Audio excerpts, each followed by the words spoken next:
So you talk about creativity, for survival, really, for the survival of the species. Then Yes. you talk about kind of harnessing this. So if someone was to come to your book as a toolkit, what would they take from it? What would be the first kind of step towards like harnessing their creativity? Well, what I try to do is weave personal stories with Andy's story, using it as a case example of what is creative intelligence. And we all have it, and we use it at times, but it can be trained. We can increase our creative intelligence like emotional intelligence.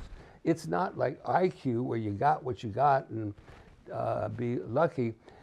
Emotional intelligence is a learnable thing through paying attention to your emotions, finding language to express them, sharing them with others, and you become more vulnerable but more closely connected.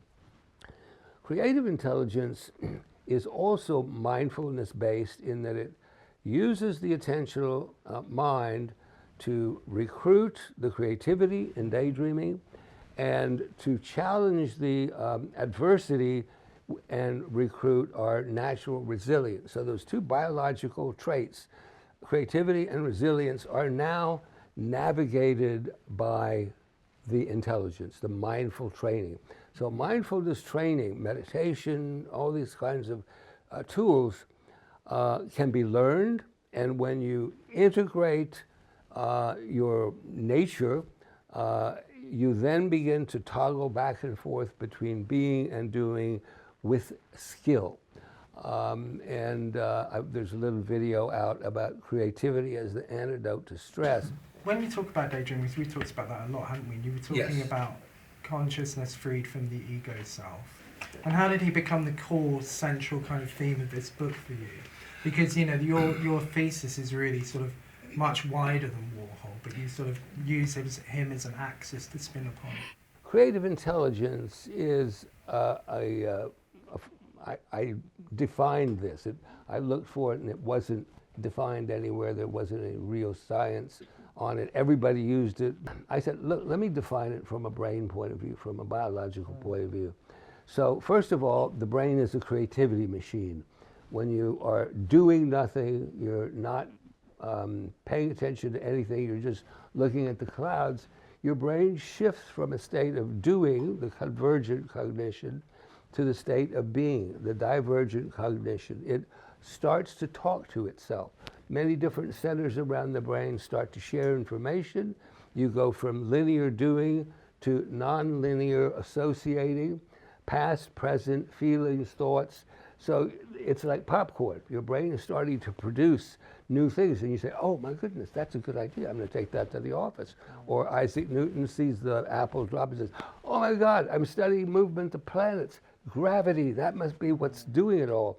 Einstein had the same epiphany with the E equals mc squared, looking at a shaft of light across a room. So we know that the brain solves problems without effort. Get yourself out of the way if you want to release your creativity. The science on this is very fresh. I created a methodology 30 plus years ago called Logo-Soma Brain Training. I had been trained for a very long time as a Buddhist. I spent a summer with the Dalai Lama in India as a med student and Tibetan Medical Center. I had training in Kathmandu with other Rinpoches. So I came back to finish my senior year loaded with all this Eastern ancient mindful medicine. And everything's connected and everything affects everything else. So I came back to this allopathic medical school where you compartmentalize everything, you get your emotions out of it. And I just said, man, I don't want to practice that kind of medicine. So I integrated over the course of my career the Eastern, the Western, the ancient, the modern, but I became very interested in child development, the brain, and creativity. I'm a creative person. So creativity, consciousness, and connectivity were the things I was most interested in. And where do you find that? You find that in the brain.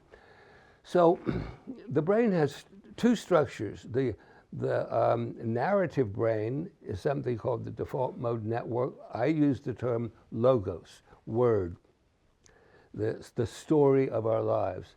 And then they've just discovered, less than a year ago, a part of this system called the anterior precuneus, which is the body self, the not me and my stuff, but the I am a living creature in the universe. So when you daydream, you really go away from that me into this fantasy world that your brain is throwing up for you to look at and to feel and to remember and to associate. So the science has finally helped us understand the brain as a creativity machine, and that it's in every one of us. How many times have you heard people say, oh, I'm not creative? But every brain is a creativity machine. And why the book is aimed at everybody is because if we all spent more time daydreaming, we wouldn't burn out. We would be kinder, gentler to ourselves and to others. We would stay in touch with the child that we were and learn to reparent that damaged person that we might have been with this daydreaming, therapeutic, stress-reducing practice. Do you think that that's something that's core to kind of most people who have a creative drive, good tapping into like a childhood wonder or essence? Well, it's not really that. It's more the adversity that the ego, the me, struggles against and can't seem to win. Control is the drive.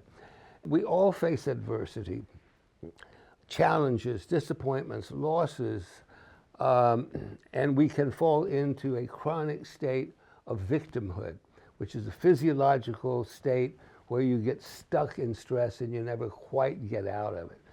I'll tell one case example quickly. A 50-plus-year-old top executive, heart problems, sent by his internist, marital issues, but top of his game. And I said, when do you daydream? He said, daydream, doc, I don't know what that is.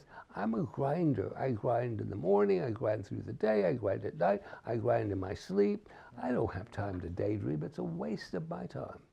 Well, his body was showing the stresses and strains of chronic cortisol, and the tissues were starting to fall apart. So I taught him to daydream and to remember and to feel.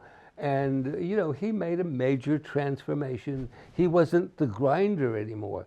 He was saying, hey, doc, I'd had a daydream. It was